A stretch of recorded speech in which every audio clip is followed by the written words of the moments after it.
Hello guys, welcome to Coding Door YouTube channel. And आज हम देखेंगे fractional knapsack problem. Given weights and value of n items, we need to put this item in a knapsack of capacity w to get the maximum total value in the knapsack.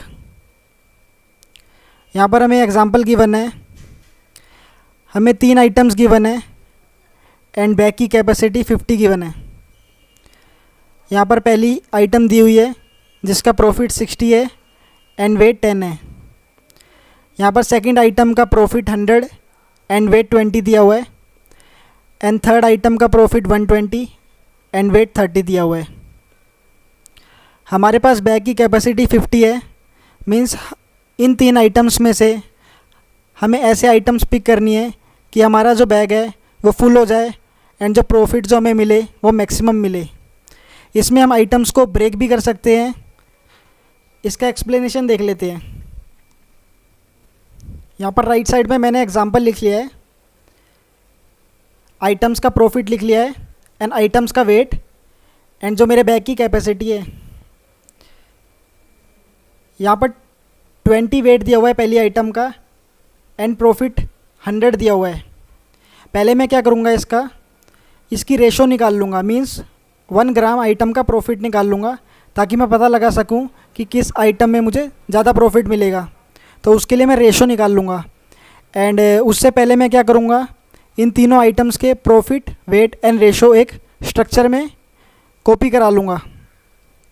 Means यहाँ पर मैं एक structure ले लेता हूँ, step 1,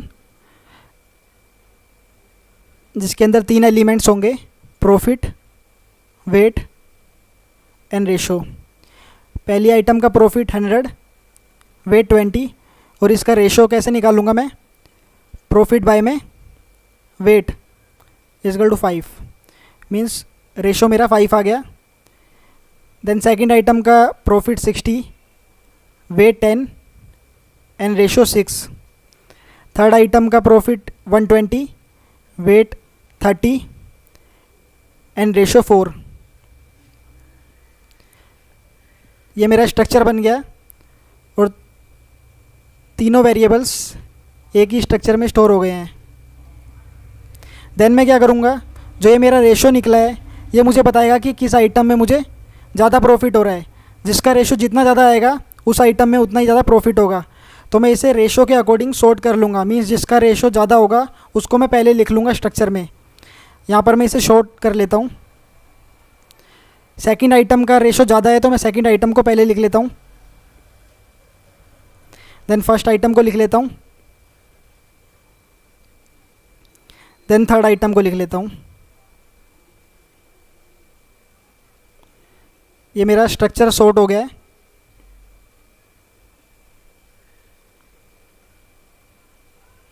ये profit है, ये वेट है, ये रेशो।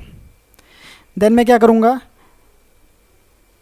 इसे 0 इंडेक्स के इटरेट करूँगा। पहले मैं यहाँ पर जो मेरे बैग की कैपेसिटी है वो 50 है एंड वेरिएबल ले लेता हूँ मैं एक प्रॉफिट नाम का, या जो भी है आंसर नाम का एक वेरिएबल ले लेता हूँ जिसमें मेरा आउटपुट आएगा। इनिशियली इसको 0 कर देता हूँ। देन मैं इस स्ट्रक्चर को इटरेट करना स्टार्ट करूँगा। चेक करूँगा जो पहली आइटम है उसका वेट कितना है, 10 एंड मेरे बैग की कैपेसिटी 50 है, तो मैं ईज़िली इसको पूरा का पूरा ले सकता हूँ। देन मैं यहाँ पर क्या कर दूँगा, वेट 10 से कम कर दूँगा, मेरा कैपेसिटी 40 रह जाएगी बैग की एंड जो इसका प्रॉफिट है वो ऐड कर दूँगा 60। देन मैं नेक्स्ट आइटम पे जाऊँगा एंड नेक्स्ट आइटम का वेट कितना है, 20। मेरे बैग की कैपेसिटी अभी 40 है तो मीन्स पूरा वेट मैं ले सकता हूँ। तो कैपेसिटी को 20 से माइनस कर दूँगा, रिमेनिंग 20 रह जाएगी एंड प्रॉफिट में ऐड कर दूँगा 100। प्रॉफिट मेरा हो जाएगा टोटल 160। देन मैं नेक्स्ट आइटम पे जाऊँगा।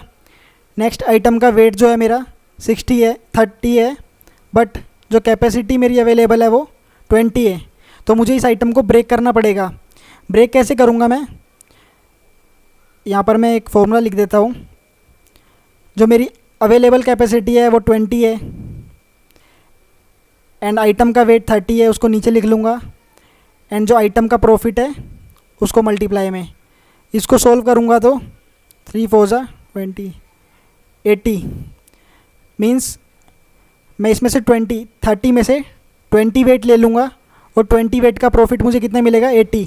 मीन्स मेरे बैग की कैपेसिटी 0 हो गई है और प्रॉफिट में मैं 80 प्लस कर दूँगा 240 हो जाएगा। अब मेरे बैग की कैपेसिटी 0 हो चुकी है तो मैं और इटरेट नहीं करूँगा एरे। जो फाइनल मुझे मिला है 240, ये मेरा आंसर है। एंड इसकी टाइम कॉम्प्लेक्सिटी जो होगी वो O ऑफ n होगी, बिकॉज मैंने हर एलिमेंट को एक ही बार इटरेट किया है। एंड इसका CPP का कोड देख लेते हैं। यहाँ पर मैंने पहले स्ट्रक्चर बना लिया है जिसमें मैंने 3 एलिमेंट्स ले लिए हैं। पहला value means profit, second item का वेट है एंड थर्ड रेशो है। जो रेशो है वो इंटीजर में भी आ सकता है और डेसिमल में भी आ सकता है, इसलिए मैंने डबल ले लिया है। देन मैंने यहाँ पर कोड लिखा है पूरा मेन फंक्शन के अंदर। यहाँ पर मेरे टेस्ट केस रन करेंगे एंड नंबर ऑफ़ आइटम्स ले ली मैंने इनपुट एंड बैग की कैपेसिटी इनपुट ले ली। एंड यहाँ पर मैंने स्ट्रक्चर का एक ऑब्जेक्ट बना लिया जिसके अंदर मैं वैल्यू स्टोर करूँगा n साइज़ का। एंड यहाँ पर मैं स्ट्रक्चर के अंदर वैल्यू स्टोर करा रहा हूँ, मीन्स इनपुट ले रहा हूँ। एंड देन मैं स्ट्रक्चर के अंदर यहाँ पर रेशो स्टोर करा रहा हूँ। यहाँ पर मैं डबल का यूज़ कर रहा हूँ क्योंकि जब मैं रेशो निकालूंगा तो वो पॉइंट में आएगी, तो उसको मैं डबल में कन्वर्ट कर रहा हूँ क्योंकि मैंने यहाँ पर जो है रेशो जो वेरिएबल है डबल डिक्लेयर किया है। देन मैं उसे सॉर्ट करा दे रहा हूँ अकॉर्डिंग टू रेशो। यहाँ पर मेरा सॉर्टिंग का फंक्शन है बुल फंक्शन। मैं इसमें ले रहा हूँ p dot ratio greater than p dot ratio q dot ratio. Means 2 elements यहाँ पर आएंगे, मैं चेक कराऊँगा। अगर पहले एलिमेंट्स की रेशो अगर बड़ी रहती है तो मैं ट्रू कर दूँगा, मीन्स कोई भी स्वैपिंग नहीं कराऊँगा। बट अगर इसका उल्टा होता है तो मैं उन आइटम में स्वैपिंग करा दूँगा। यहाँ पर मैंने एक प्रॉफिट जो आउटपुट मेरा आएगा उसका मैंने एक वेरिएबल ले लिया डबल। देन मैंने यहाँ से स्ट्रक्चर को इटरेट करना स्टार्ट किया है। मैं जब तक इटरेट करूँगा जब तक आई जो मेरा है नंबर ऑफ़ आइटम से लेस रहेगा एंड बैग की कैपेसिटी मेरी 0 नहीं होती। पहले मैं चेक करूँगा जो आइटम का वेट है वो less than equals to bag weight है। अगर आइटम का वेट बैग के वेट से लेस रहता है देन मैं पूरा का पूरा प्रॉफिट ले लूँगा एंड पूरी की पूरी आइटम्स मीन्स पिक कर लूँगा और टोटल वेट कैपेसिटी से माइनस कर दूँगा। बट अगर आइटम का वेट ज़्यादा रहता है कैपेसिटी से देन मैं यहाँ पर आइटम को ब्रेक करूँगा और जो मैंने फॉर्मूला बताया था वही मैंने यहाँ पर लिख लिया है। एंड यहाँ पर मैं आउटपुट करा रहा हूँ। ये फिक्स्ड सेट प्रिसीजन 2 ये डेसिमल के लिए लिखा हुआ है। एंड अगर आपको ये समझ नहीं आ रहा है तो मैं ऐसे भी आउटपुट करा सकता हूँ, बट मुझे एक हेडर फाइल ऐड करनी पड़ेगी C लैंग्वेज की। अगर ये वीडियो आपको अच्छी लगी हो तो इसको लाइक कर दें एंड सब्सक्राइब का बटन दबा दें। थैंक्स।